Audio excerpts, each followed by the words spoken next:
Goblins vs Elves, the battle of the shooting armies. Stay tuned. Hello there! I like to watch battle reports to get better at games. So I started making short, summarized battle reports that focus on learning points. So welcome to my channel, Newbie Dice. Do like, subscribe, and hit the bell icon if you enjoy my videos. Do consider speeding up this video with the YouTube settings to consume this content or other YouTube content in a fraction of the time.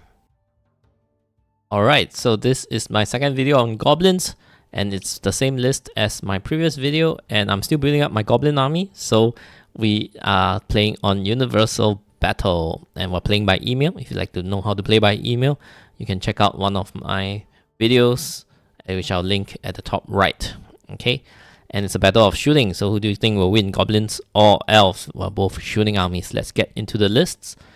Okay, so goblins always starts with some Hordes of Rebel, because that unlocks all the fun toys with one war engine, one hero, and one monster. Okay, they're only 125 points each with a good chunk of nerf, and they are defense 4. Okay, Crows for that very basic hammer unit, they only hit on 4. So this is the most vanilla of Crows, right? Just your basic hits on 4, crushing 2, regen 5. No other special rules, and they do have that wider nerf gap. Okay. Mincemort Regiment, this is a very killy unit with 21 plus d6, so average of 24 attacks. With Brew of Sharpness, they hit on 3, so average of 16 hits. And with Crush 1, Thunder 1, that would be 10 to 11 wounds on defense 5. And with that Brutal, putting it on 12, so that is a good chance to rout just on a singular charge as long as it's not hindered. Alright.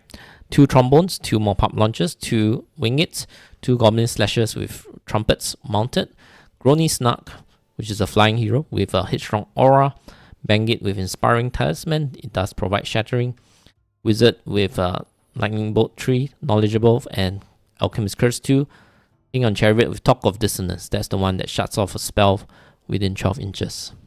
Okay, my opponent is playing elves with these units, Kindred Tall Spears with Brew of Strength, 3 units of Glade Stalkers Regiment, Forest Shambler, nice little thick chaff over here, very versatile unit.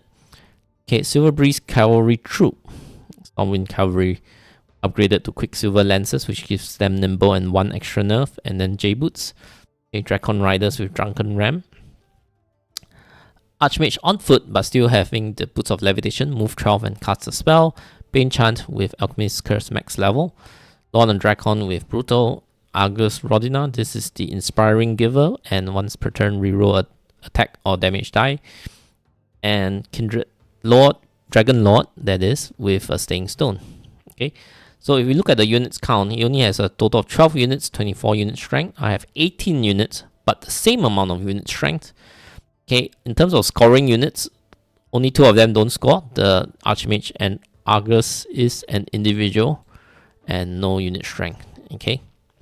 And for myself, only 11. So scoring units is just 1 less than me, because I do have lots of war engines and non-scoring heroes. Okay. So before we move forward, just a quick shout out to my local game store.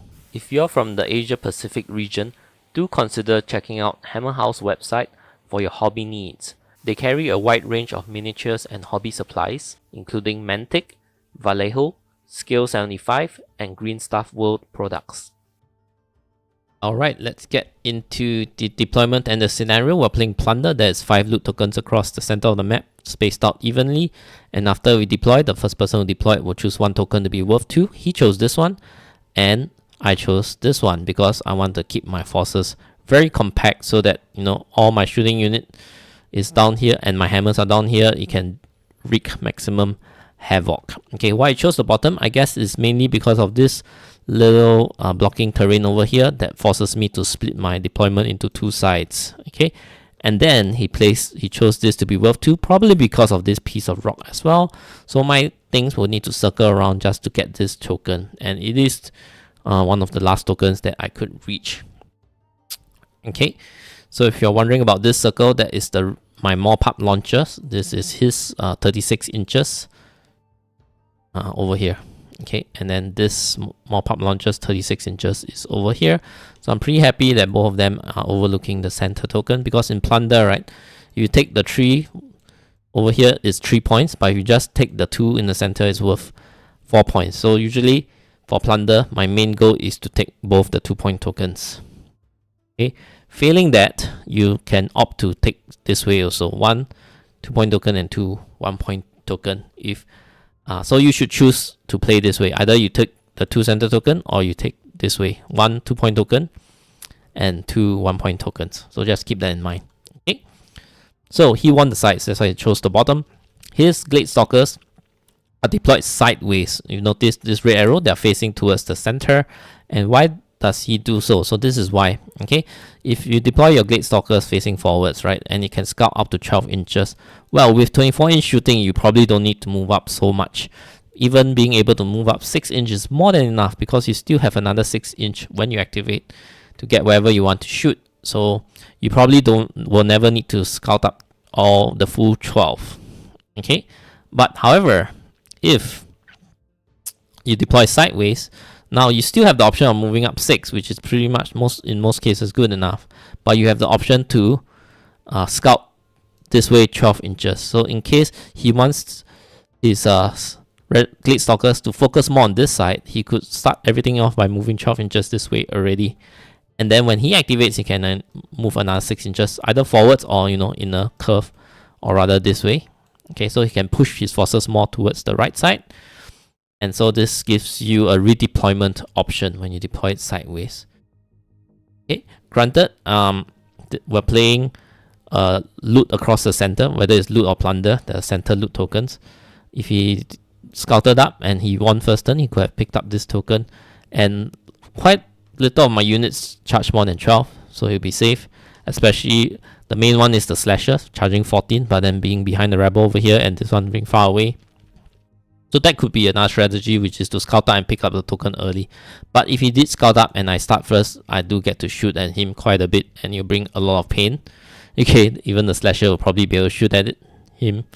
Yeah, and yeah, that's not a good proposition also. So perhaps it's not a good idea to face forward and scout it out here. Okay, so let's see. He scouted, so he just shuffled a little bit here and there. Okay, so elves.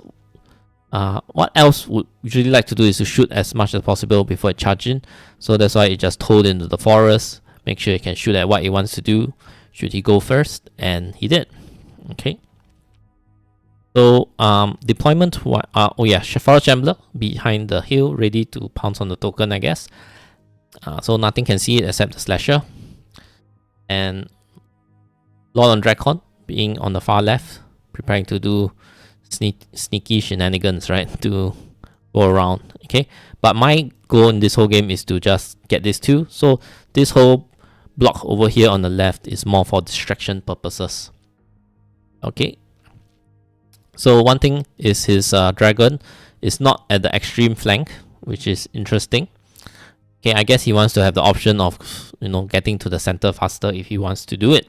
So I want the initiative, so I decided to go first, of course, because if not, I'll suffer one free round of shooting from the Glade Stalkers, plus whatever he has shooting at me. Silver Breeze and Archmage. Okay, so top of 1, I went. Not a lot of things can shoot. Even my 18-inch bows can't shoot because it moved up behind the Rebel Horde, so it's definitely out of 18 of this. Okay, because it's at best 22 inches away, so out of 18 from this. Okay, so my Mopap did get to shoot, however. There's a line here, and I dealt 2 damage over here. The star represents eye in the sky, that's from the Wing It, giving my War Engines elite against it. Okay, so 2 damage. Okay, this Mopap launcher, I think, shot at the Drakon Kindred Lot. Spike the Rose, I did eye in the sky, so I have elite, dealing 3 damage. Okay, so feeling a little bit of the hurt now. Lightning Bolt from here in cover because of the forest. And I dealt 1 damage. Okay. So let's see what he does in return. Bottom of 1. So his dragon start to skew this way. Okay. I think partially is to get screening or cover from here, because with the Forest Shambler on the hill is height 6. Okay, so a lot of things can't see the dragon if you're looking from here. Okay. And it's also out of the front arc of the Mopap launcher. Okay, and going here, my guess is he's gonna go for a 20-inch and turn next turn here to face the flank of my army.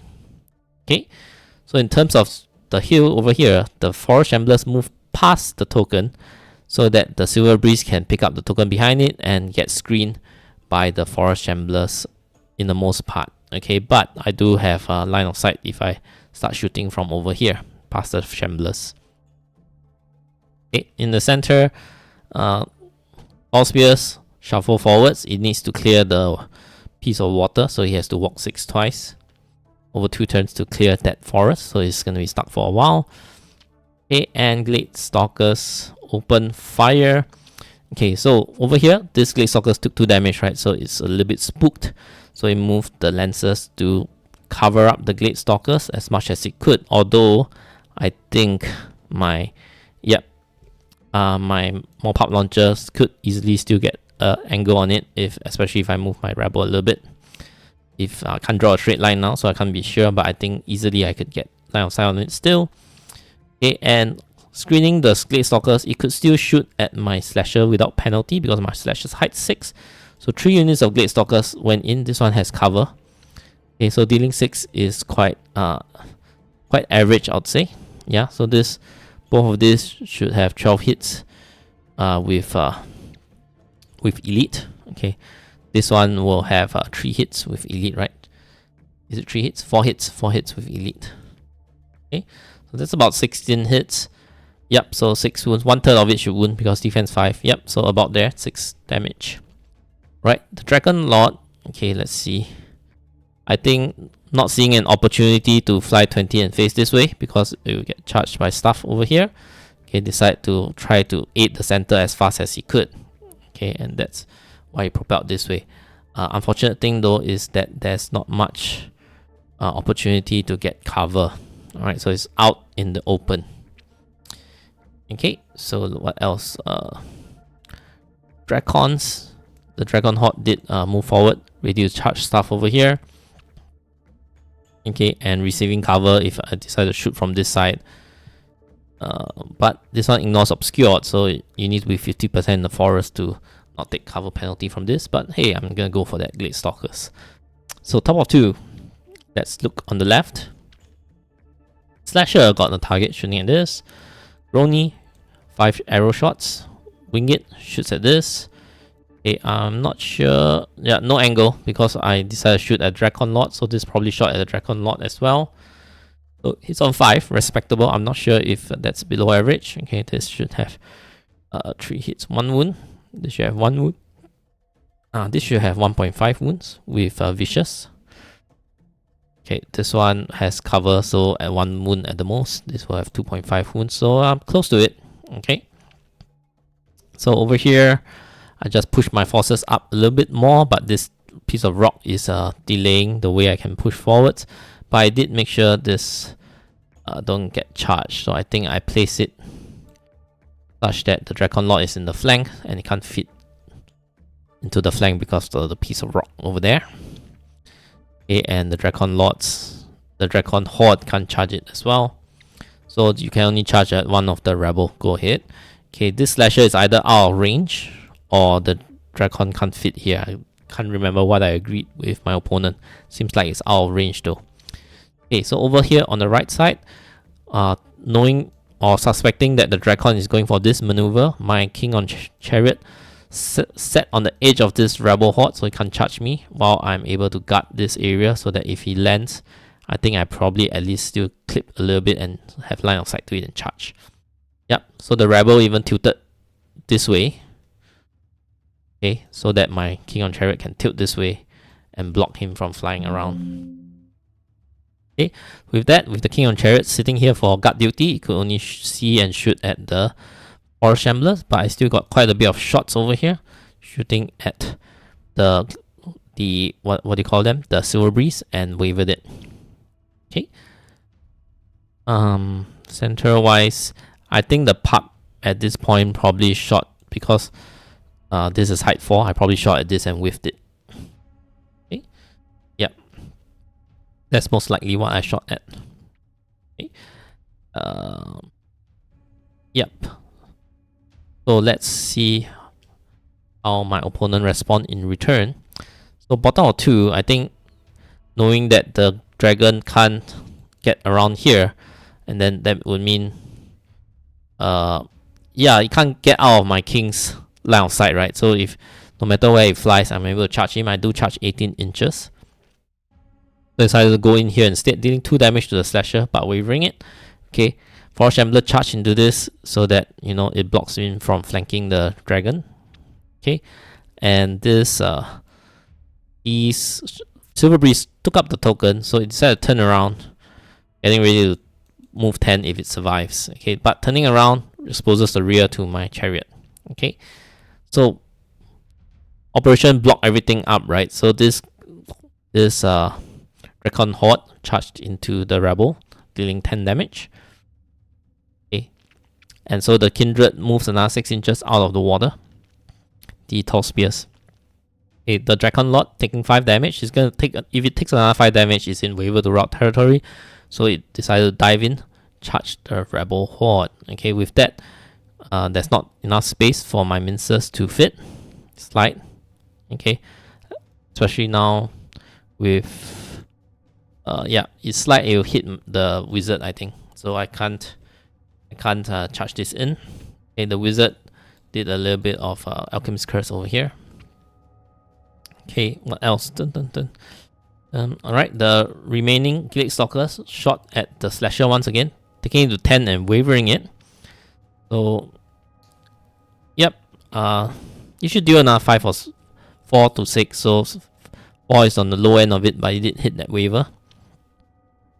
Okay, which I'm fine with, right? Because this is all distraction. So if I'm holding 3 units of Gilead Stalkers shooting at me for 2-3 rounds, that's good enough for me, right? So not killing anything, right? So my counter attack, my response, top of 3 now. I move the rebel up and position it so that if he charge, they'll get hindered by the fence, the obstacle. Okay, but this does have J boots, the cavalry. Okay, slasher was wavered, right? So it just stay there. Okay, so I don't choose not to pick it up. So if the cavalry or whatever units charge and kill the rebel, right, then you can't turn to face, because if you want to pick up a token, then you must overrun forward, and then you'll just be facing this side of the battlefield. Okay, so that's just a delaying tactic. Okay, so over here in the center, the Horde of Rebel countercharges the Drakon Lord, but Grony also went in. Grony does have that Crush 3 if it's not hindered, and Blast. So it's expected to deal about 5 damage, and the Rebel dealing about 2. Yep, that's about average. Okay. And over here, my Trolls do have space to multi-charge together, but I only deal a measly 5 damage. Okay, which is quite pathetic. Alright, but the shooting over here and here and here unloads onto the Drakon Lord. Okay, and I also move the Winged to eat the charge from the Tall Spears, because I think if I don't, the Tall Spears can fit inside here. Okay, and then not ideal, but you'll still be facing killing, running away basically. Alright, I prefer you kill this one and you stay here. Alright. The King of Chariot charged around with Nimble, kill off, and took the token, which is also not great for him because now I'm facing the the rear of this Forest Shamblers, okay, and the flank of this stuff over here. Okay. So bottom of 3, let's start from this side. Okay, so the Forest Shamblers just continue charging the Rebel Horde. Okay, the Tall Spears took out the Winged. Okay, and the Drakon countercharged the Rebel and then shuffled sideways, killing off the Rebel. Okay, let's rewind. The Dragon, yeah, it took quite a lot of damage from here. This is essentially 30 shots of Trombone. 30 shots. And that would mean 15 hits, 7.5 wounds. Okay, and then this is 3 wounds from Alchemist Curse. This is 1.5 wounds with Vicious.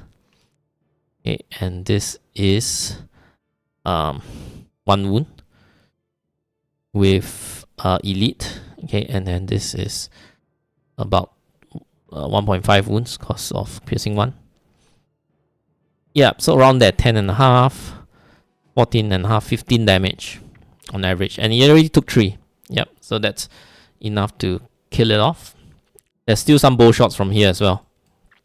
Yeah, so more than enough to oh no, this one charged the unit. Okay, so still more than enough to kill it off. Okay, and so this this counter where am I? Right over here, sorry. Okay, so yep, the Drakon Horde countercharged the rebel and sidestepped. The throw is still in the flank though. Okay, so I think it's afraid of a lot of units, right? There's the Slasher over here, and there's the King on Chariot over here. So I think it is tilting this unit of Tall Spears to protect the flank of this unit. But I'm not sure why it couldn't just tilt a little bit to tilt a little bit to not catch a flank. Okay.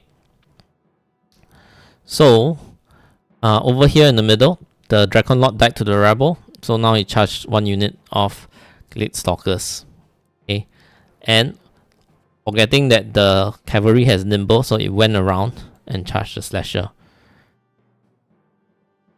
Okay, not needing to pop J boots because it's already heavily wounded. So, yep, killed it and turned around.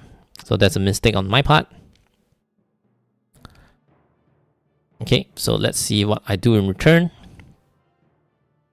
Over here, my rebel just enticed him to charge me in the rear because he gets to do 2 things, right? Kill off the rebel and pick up the token.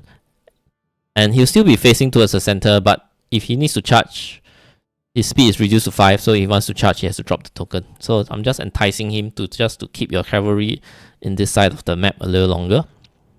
Okay. Over in the center, Rebel Horde charges the Glade Stalkers, but not killing it.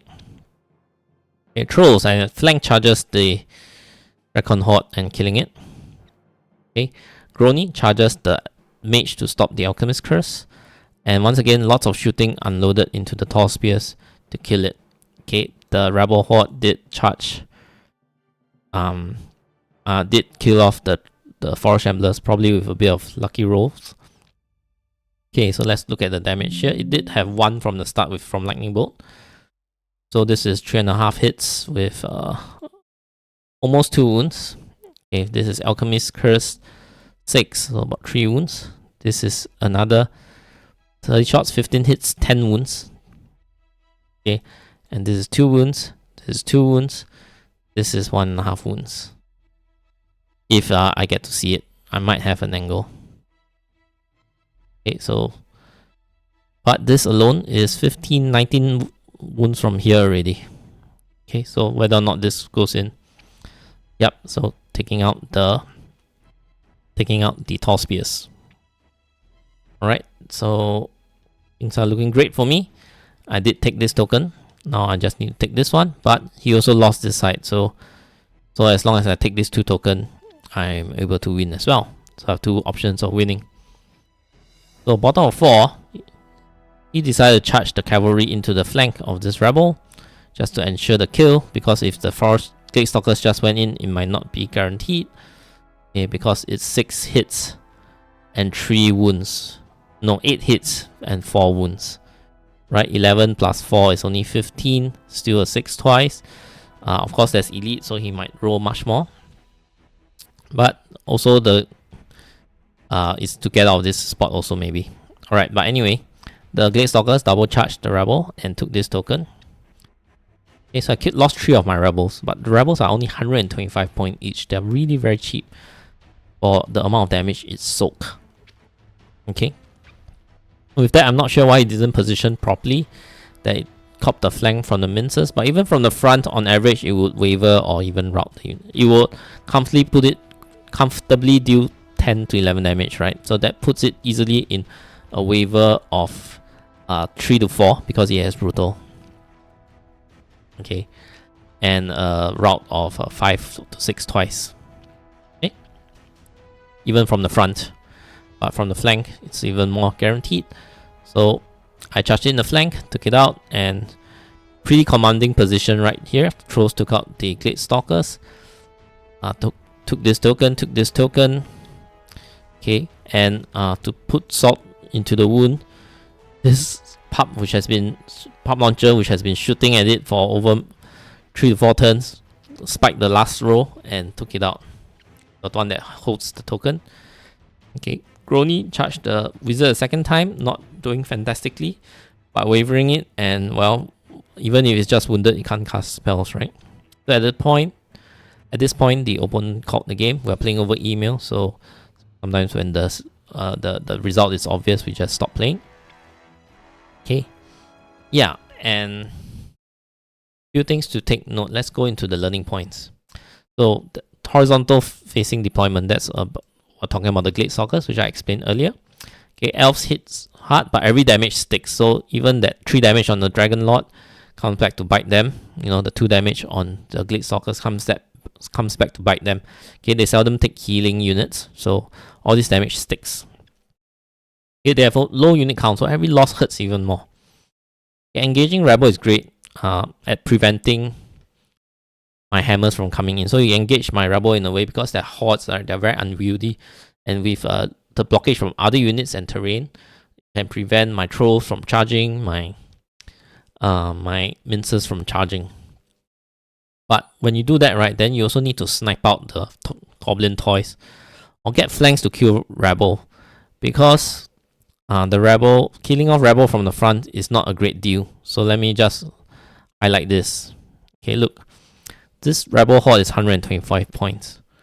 Okay, this Drakon Lord, I think already costs more than 125 points. Let's look at the cost.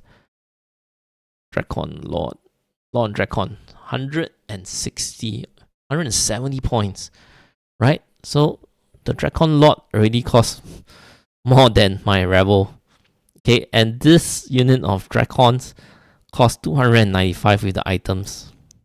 Okay, and it's still not expected to kill the Horde in 1 round. Even if you do kill the Horde in 1 round, that's less than half of your points. Okay, so what do you kill next? Unless you kill my hammer unit, right? If you only get to charge at one of my toys, whether it's Trombone, only 65, right? Wing It only 120. So even killing a Rebel in 1 shot and a Wing It afterwards, you're still at a deficit, right? I still have more points than you. And with all the various shots, right, it's able to take out the Dragons very easily, especially when you charge me over 2 rounds and I get to shoot at you over 2 rounds, you're still at a deficit, right? So that's the thing. Yeah, so that's why you have to get an advantage in killing the Rebel, that is flanking them. So Elf formation might help because they do have 2 regiments of Dragons which have nimble, right? So they can do more outflanking maneuvers. And Elf shooting is not tall, so I realized this. It's also not as easy for them to get at my toys, right? If the Glade Stalkers can't get on the hill, they can't shoot at my Trombones. Okay, taking out Trombones is quite key in killing goblins or neutering them, because the Trombones has the highest damage value in terms of points to how much damage they inflict.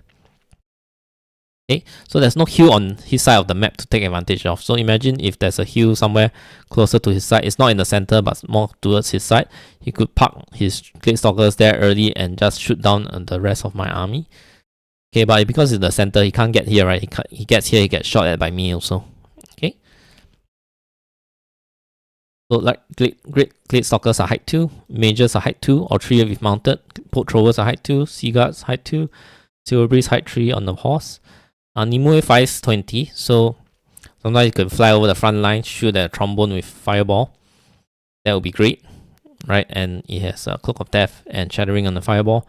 Very easily one-shot the Trombones if it is able to fly over. Yep, so with that, that's the end of my battle report. Hope you enjoy it. So I'll just do a quick shout out to my patrons.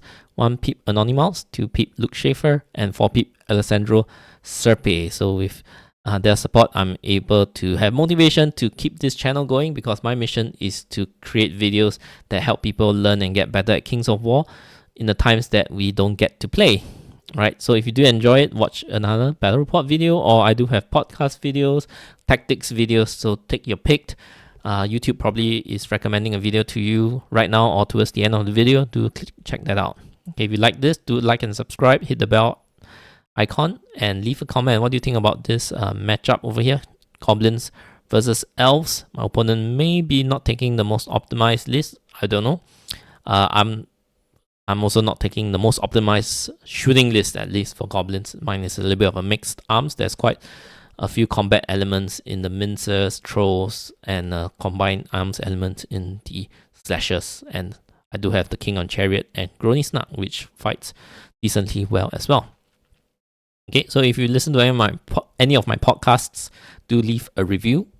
And if you'd like to support my mission on Patreon, you can check it out over here, patreon.com/newbiedice.